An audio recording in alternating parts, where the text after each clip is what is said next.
So mga idol, alamin natin kung bakit nagkaroon tayo ngayon ng malaking problema sa bansa natin. Hindi lamang sa bansa natin, maging doon sa mga company na nariyan sa kapaligiran natin. May mga tao doon ng mga sakim, kahit naman gusto nila pakinabang lang, ganyan ang nangyayari. Tanggapin man natin o hindi, totoo po kasi nakalagay po sa Biblia yan. Basahin natin yung mga talata ng Biblia. Ikalawang Timoteo 3:1-5. Ito ang pagtuturo ng banal na kasulatan. Kayong mga tao dyan na sakim, dapat tigil-tigilan na nyo yan. Walang kakwinta-kwinta yan. Ito, dapat mong malaman na sa mga huling araw ay magkakaroon ng mga kahirapan. Isipin mo, na sa huling araw, kahirapan. Talagang maraming kahirapan. Ang mga tao ay magiging makasarili, sakim sa salapi, palalo, mapagmataas, mapagsamantala. Ganyan sila kalupit, mapagsamantala, nagmamataas. Totoo, palamunin lang din naman, 'di ba?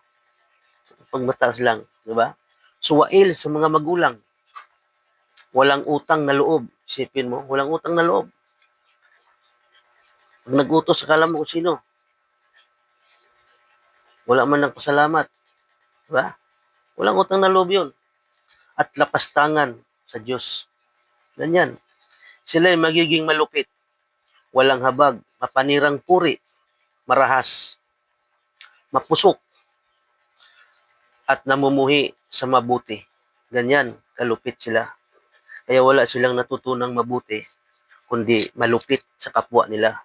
Ganyan sila. Ganyan sila kalupit.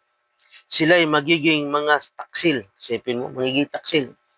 Pabaya, mayabang, mahilig sa kalayawan, at walang pag-ibig sa Diyos. Sila ay mapagkakatuwiran, maka-Diyos.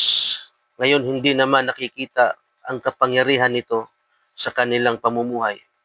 Iwasan mo ang mga ganyong uri ng mga tao. Ganyan po ang panahon natin ngayon, nilalarawan ng Biblia. Kaya may mga taong sakim sa salapi. Hindi kontento kung anong meron. May mga taong mapagmataas. Wala namang ginagawa yung ibang tao. Kung ano-ano pinagagawa nila. Kasi nakalagay dito, makasarili, sakim, sa kapangyarihan.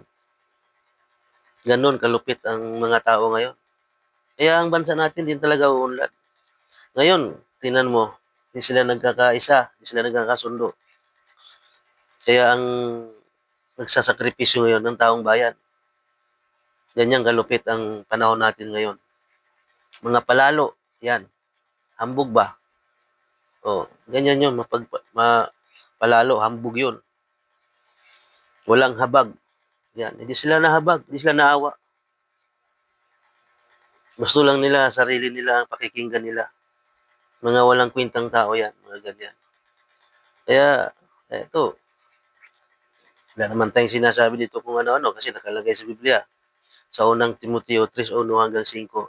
Kung meron kayo dyan, basahin nyo. Yan ang patunay ko sa inyo mga idol. Thank you for watching.